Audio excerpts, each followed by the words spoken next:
नमस्कार दोस्तों, स्वागत है आपका अपने चैनल स्टडी अड्डा में।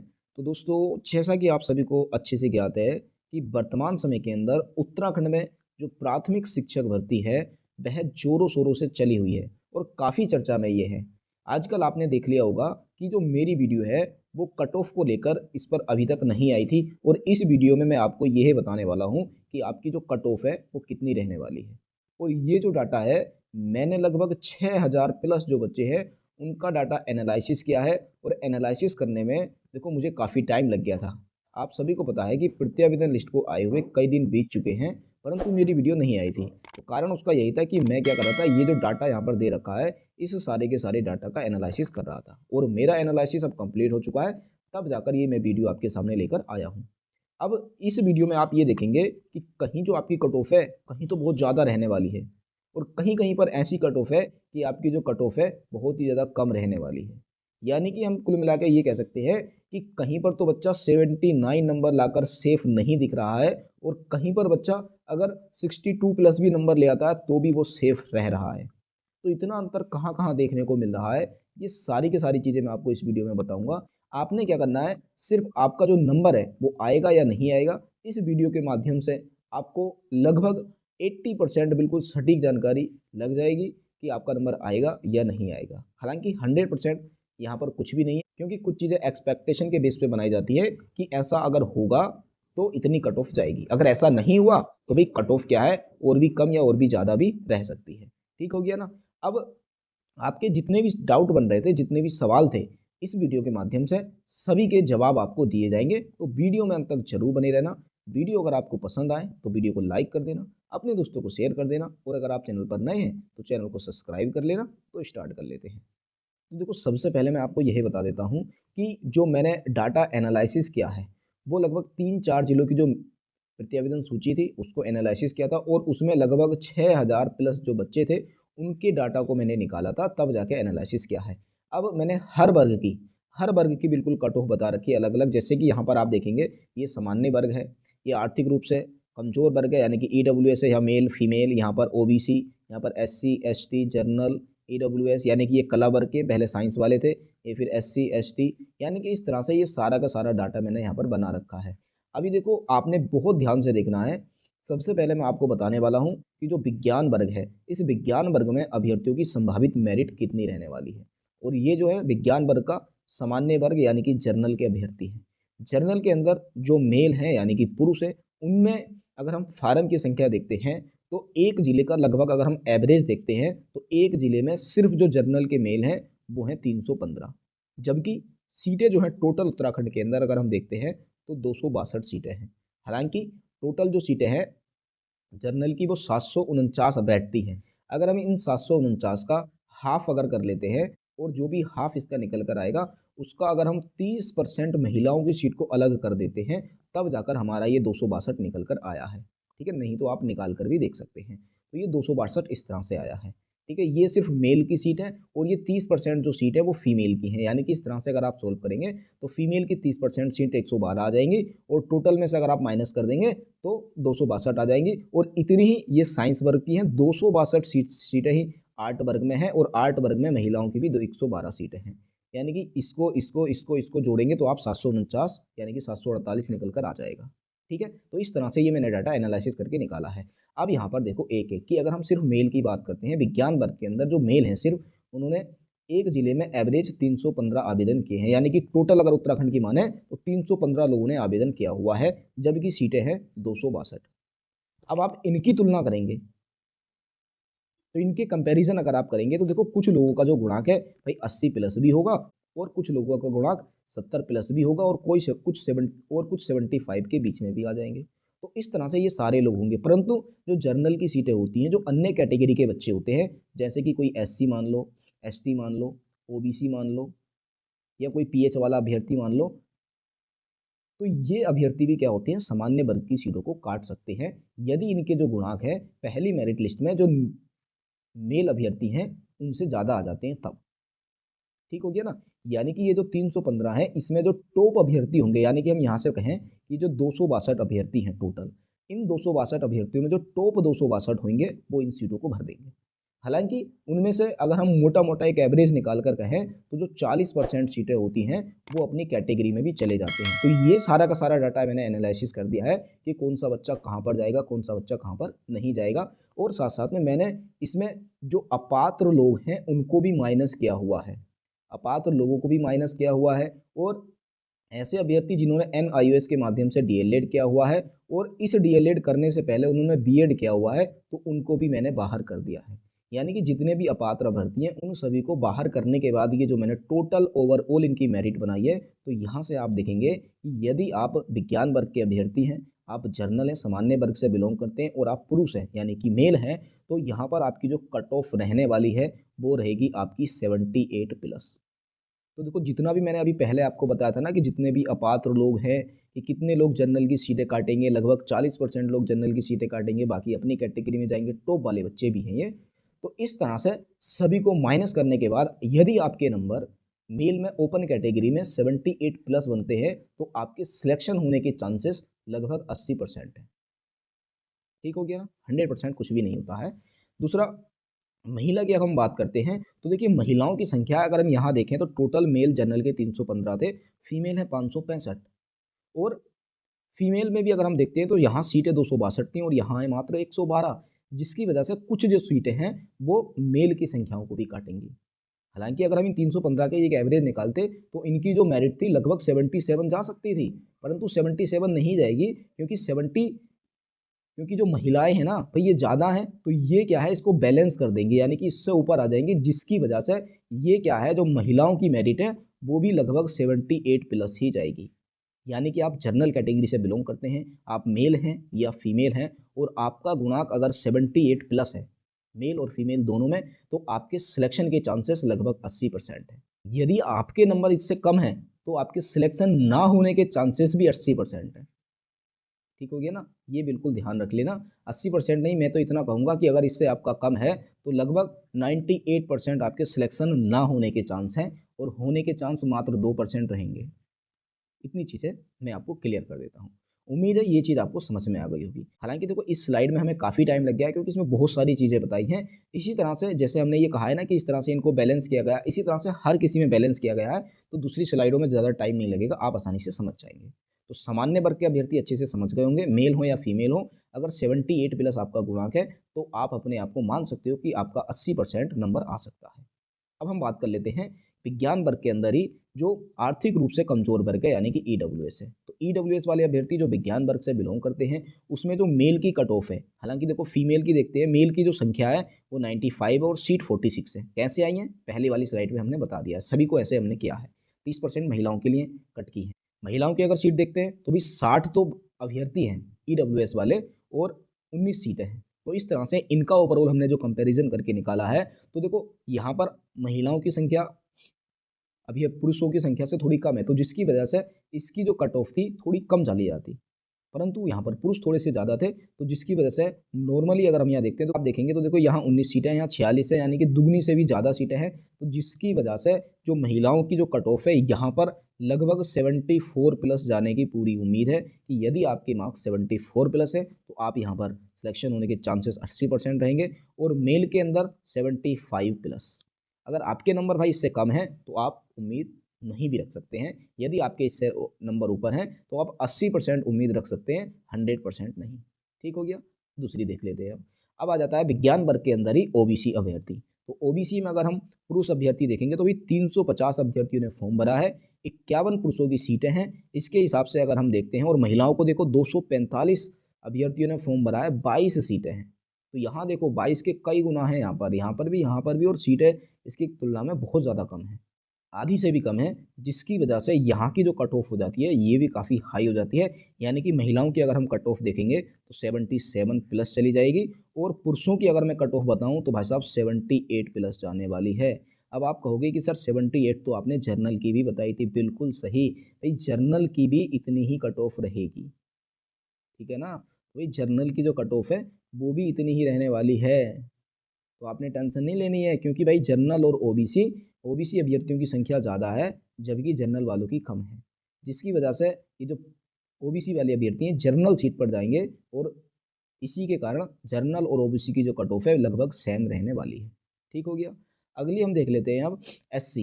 एससी की जो कट ऑफ है विज्ञान वर्ग के अंदर, अगर मैं आपको बताऊं तो भी 195 अभ्यर्थी हैं और 112 सीटें हैं। इनकी तुलना अगर हम कर लेते हैं तो लगभग यहाँ पर जो 70 प्लस है आपकी मेरिट चली रहने वाली है। और यदि महिला अभ्यर्थियों को देख लेते हैं तो महिला अभ्यर्थियों में भी 1 पॉइंट अब कम चला जाएगा, यानी कि 69 प्लस। यदि आपके नंबर इससे ज़्यादा हैं तो आपके सिलेक्शन होने के चांसेस ज़्यादा हैं।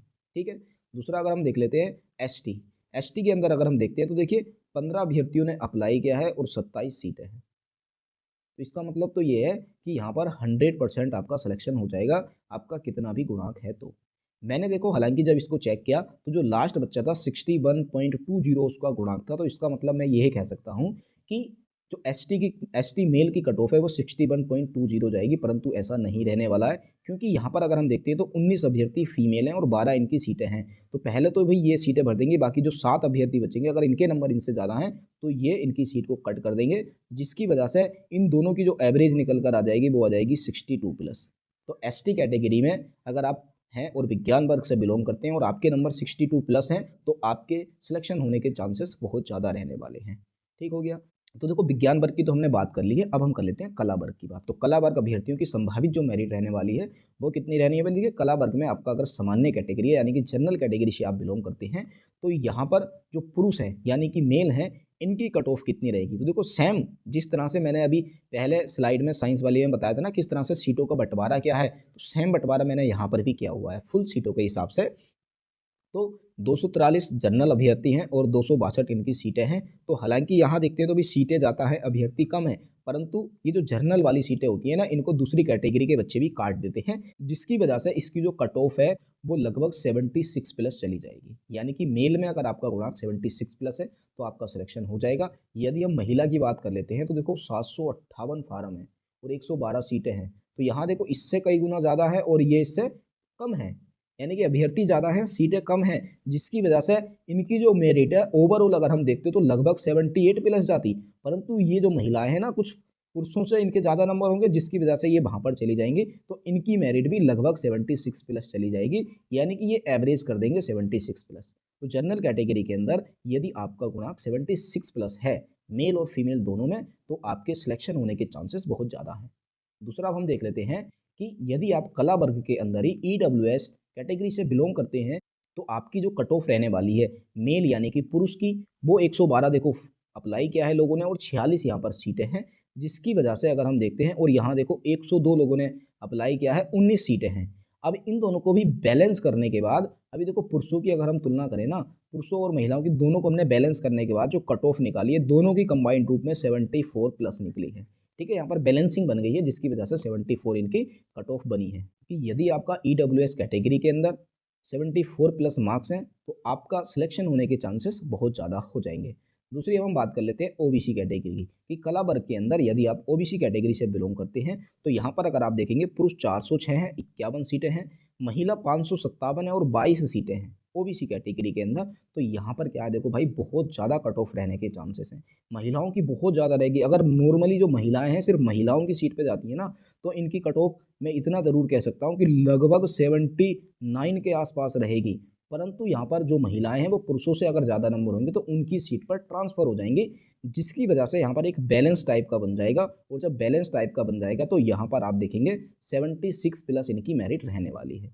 यहाँ पर भी वही बात आ जाती है कि इनकी जो मेरिट है बिल्कुल जर्नल के बराबर है, तो बिल्कुल हम कह सकते हैं कि बिल्कुल जर्नल के बराबर है, क्योंकि ओबीसी जो अभ्यर्थी हैं वो जर्नल से भी ज़्यादा हैं, जिसकी वजह से ओबीसी अभ्यर्थी जनरल की सीट पर जाएंगे और दोनों में बिल्कुल बैलेंस बन जाएगा। तो 76 पर ये कट ऑफ आकर अटक जाएगी जनरल की भी और ओबीसी की भी।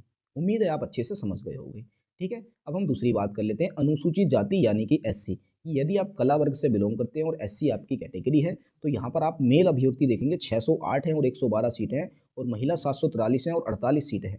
हालांकि यहाँ पर अभ्यर्थी बहुत ज़्यादा हैं, परंतु जब मैंने लिस्ट चेक की ना तो उसमें मैंने ये देखा कि जो अभ्यर्थी हैं ज़्यादातर अभ्यर्थी यानी कि अगर मैं नॉर्मली कहूँ ना तो 80% जो अभ्यर्थी हैं उनका गुणांक 70% से नीचे है, यानी कि 70 गुणांक से भी नीचे हैं। तो जिसकी वजह से मैंने जो पूरी इनकी कट ऑफ निकाली है एससी कैटेगरी की कला वर्ग के अंदर, यदि आप मेल से बिलोंग करते हैं तो यहाँ पर आपकी मेरिट अगर 68 प्लस बन रही है तो आपका सिलेक्शन होने की पूरी उम्मीद रहेगी। और फीमेल में यदि आपकी कट ऑफ 67 प्लस रहेगी तो आपकी सिलेक्शन होने के चांसेस बहुत ज़्यादा रहेंगे। ठीक है, अभी देखिए इनकी मेरिट कम है, हालांकि आप यहाँ पर अभ्यर्थी देखेंगे कि बहुत ज़्यादा है, बहुत ज़्यादा क्या सबसे ज़्यादा ही लगेंगे, परंतु यहाँ मैं आपको बता देता हूँ ना कि एससी कैटेगरी के अंदर कला वर्ग में जो अभ्यर्थी हैं उनकी जो मेरिट है लगभग 40 तक है, यानी कि सबसे लोएस्ट है मेरिट 40 तक है। लास्ट मेरिट अगर आप देखेंगे तो 40 बैठेगी, जिसकी वजह से यहाँ पर जो मैंने एक कट ऑफ निकाली है फुल एनालिसिस के बाद, मेल जो है वो 68 प्लस जाएंगे और फीमेल जाएंगे 67 प्लस। ठीक हो गया।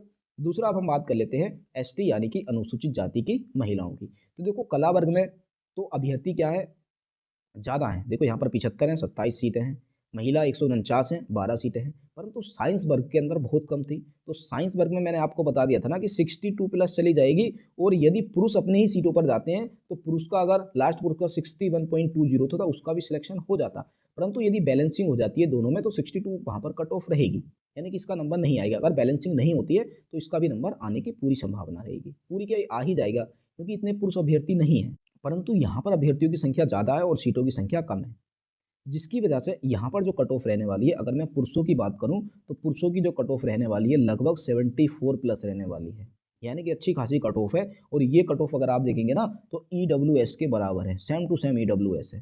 तो EWS के बराबर ST मेल कला वर्ग के अंदर उनकी कट ऑफ इतनी रहने वाली है, और फीमेल की अगर हम देखेंगे तो एक नंबर यहाँ पर हम कदम कर देंगे 73 प्लस, यानी कि 73 प्लस यदि आपका गुणांक बनता है तो आपके सिलेक्शन होने के चांसेस बहुत ज़्यादा हैं, क्योंकि यहाँ पर देखो सीटें कम है, मात्र 12 सीटें हैं, और भाई 12 महिलाएं ऐसी आराम से निकल जाएंगी जिनका जो गुणांक है वो 73 प्लस होगा, और यहाँ पर 27 मेल आराम से निकल जाएंगे जिनका जो गुणांक है लगभग 74 प्लस, यानी कि मेल और फीमेल दोनों निकल जाएंगी 27 से ज़्यादा, तो जिसकी वजह से इनकी जो कट ऑफ है मेल की 74 प्लस और फीमेल की 73 प्लस रहने वाली है। ठीक हो गया। उम्मीद है देखो सारी की सारी चीज़ें मैंने यहाँ पर आपको बता दी हैं। अब बहुत सारे अभ्यर्थी मुझसे बार बार यह पूछते थे कि सर जो PH वाले अभ्यर्थी हैं उनकी कट ऑफ कितने जाएगी, जो राज्य आंदोलनकारी हैं, भाई राज्य आंदोलनकारियों की भी यहाँ पर कुछ सीटें होती हैं और जो अनाथ लोग हैं उनकी भी होती हैं, तो देखो उन सभी की जो कट ऑफ है अभी कोई निर्धारित कर नहीं सकते। हालांकि उम्मीद तो यह भी अनाथ में जितने भी अभ्यर्थी होंगे सभी का सिलेक्शन हो जाएगा, और PH की भी बहुत अच्छी खासी सीटें हैं, सभी का सिलेक्शन हो जाएगा, और राज्य आंदोलनकारी का लगभग 10% का कोटा रहता है, तो भाई इनका भी सिलेक्शन हो जाएगा। तो ये तो मुश्किल से कोई रहा तो रहा, नहीं तो उम्मीद है कि लगभग ज़्यादा नहीं कह सकता, तो मैं 90% जो लोग हैं उन सभी का सिलेक्शन हो जाना है, चाहे उनका कितना भी गुणांक हो। ठीक हो गया। मात्र 10% लोग भले से रह सकते हैं, ये भी रहे तो रहे, नहीं तो इनका भी हो जाएगा। तो उम्मीद है ये आपको अच्छे से समझ में आ गया होगा। वीडियो हालांकि हमारी लंबी जरूर हो गई है, परंतु इस वीडियो में हमने जितना भी आपको बताया है काफ़ी ज़्यादा डाटा एनालिसिस करने के बाद बताया। लगभग जो 6000 प्लस स्टूडेंट हैं इनका हमने डाटा एनालिसिस किया था, तब जाकर मैं ये कंप्लीट वीडियो लेकर आया हूँ। तो आपने देख लिया होगा कि कहीं तो बहुत ज़्यादा मेरिट चली गई है और कहीं बहुत ज़्यादा कम। तो कहीं तो आपने देखा है कि भाई 79 प्लस मेरिट चली गई है, और कहीं पर आपने ये देखा है कि 61.20 यदि आपकी मेरिट है तो भी आपका नंबर आने की पूरी संभावना है। तो ऐसा क्यों रहा है, ऐसा अभ्यर्थियों की संख्या के ऊपर ही डिपेंड करता है। ठीक हो गया ना। आपके जितने भी सवाल थे उम्मीद है सभी के जवाब आपको मिल गए होंगे। फिर भी यदि आपका कोई भी सवाल या डाउट या समस्या बचती है तो आप कमेंट बॉक्स में हमसे पूछ सकते हैं। और बाकी देखो हमारी जो काउंसलिंग है, काउंसलिंग किस तरह से होगी, उस काउंसलिंग के लिए मैं क्या कर रहा हूँ, एक व्हाट्सअप ग्रुप बना रहा हूँ, यानी कि उस व्हाट्सअप ग्रुप में हम ये जरूर से जरूर शेयर कर सकते हैं कि देखो काउंसलिंग यदि सभी जिलों की एक ही दिन फिक्स होती है तो कौन व्यक्ति किस जिले के अंदर जाएगा सेफ रहेगा, तो हम एक व्हाट्सअप ग्रुप के माध्यम से उसको डिस्कस कर लेंगे। तो मैं क्या है ना, इस व्हाट्सअप ग्रुप का जो लिंक है इस वीडियो के डिस्क्रिप्शन में दे दूंगा। आपने क्या करना है, वीडियो के डिस्क्रिप्शन में जाकर उस व्हाट्सअप ग्रुप को ज्वाइन कर लेना है, और जब आपकी काउंसलिंग होगी यानी कि जब आपकी काउंसलिंग लिस्ट आ जाएगी तब जाकर हम इसमें काम करना स्टार्ट करेंगे। तब हम डिसाइड करेंगे कि कौन सा व्यक्ति किस जिले के अंदर जाएगा काउंसलिंग कराने के लिए। उससे होगा ये कि भाई यदि किसी जिले के अंदर मान के चलो 100 सीटें हैं तो उस जिले के अंदर 100 ही अभ्यर्थी जाएँ, उससे ज़्यादा ना जा सके। कभी ऐसा ना हो कि कहीं पर 50 सीटें हैं तो वहाँ पर कोई अभ्यर्थी नहीं पहुँचा, और जहाँ 100 सीटें थी वहाँ पर बहुत ज़्यादा अभ्यर्थी पहुँच गए, तो जिसकी वजह से ये 50 सीटों की भी मेरिट बहुत कम चली जाएगी और इसकी बहुत मेरिट हाई रह जाएगी, ज़्यादा सीटें होते हुए भी। इन दोनों को बैलेंस बनाने के लिए हम एक व्हाट्सअप ग्रुप बना रहे हैं, आपने उस व्हाट्सअप ग्रुप को ज्वाइन करना है, और उस व्हाट्सअप ग्रुप के माध्यम से हम आपस में डिस्कस कर लेंगे कि किस जिले की मेरिट कितनी जाएगी। और एक चीज़ का ध्यान रखना, यदि किसी व्यक्ति को सिर्फ काउंसलिंग के अलावा कोई अन्य तरह की बातचीत करनी है तो वो व्यक्ति इस ग्रुप में ना जुड़े, उनके लिए और भी बहुत सारे ग्रुप बने हुए हैं, आप वो चीज़ें वहाँ पर भी बात कर सकते हैं। इस ग्रुप में हम सिर्फ काउंसलिंग से संबंधित ही बातें करेंगे, और बातें हम तभी करेंगे जब हमारी काउंसलिंग लिस्ट आ जाएगी, तब तक इस ग्रुप में प्राइवेसी लगा कर रखेंगे, अगर कभी खोला भी तो 1-2 घंटे के लिए। ठीक हो गया ना। तो उम्मीद है जितनी चीज़ें मैंने आपको समझाई हैं आपको अच्छे से समझ में आ गई होंगी। तो बस आज की वीडियो हम यहीं पर समाप्त करते हैं। वीडियो काफ़ी लंबी हो गई है। वीडियो अगर आपको इन्फॉर्मेटिव लगी हो तो वीडियो को लाइक कर देना, अपने दोस्तों को शेयर कर देना। और अगर आप चाहते हैं कि उत्तराखंड प्राथमिक शिक्षक भर्ती से संबंधित हर प्रकार की जानकारी आपको मिलती रहे, तो आप हमारे यूट्यूब चैनल को सब्सक्राइब भी कर सकते हैं। अगर आप चाहें तो हमें फेसबुक पर भी फॉलो कर सकते हैं। बाकी मिलेंगे हम बहुत ही जल्द एक अगली वीडियो में। तब तक के लिए बेस्ट ऑफ लक।